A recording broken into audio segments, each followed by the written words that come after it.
Pinag-aaralan ng Land Transportation Franchising and Regulatory Board ang dalawang klase ng service contracting bilang tulong sa mga driver at commuter ngayong napakataas ang presyo ng petrolyo.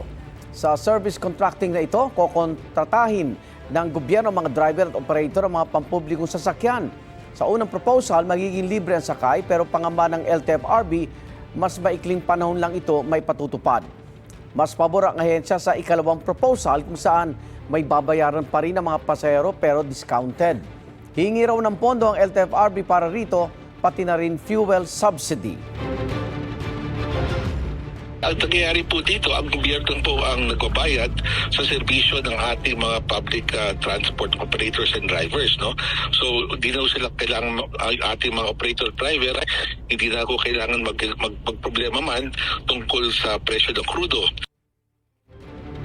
Igan, mauna ka sa mga balita, mag-subscribe na sa GMA Integrated News sa YouTube para sa iba't ibang ulat sa ating bansa.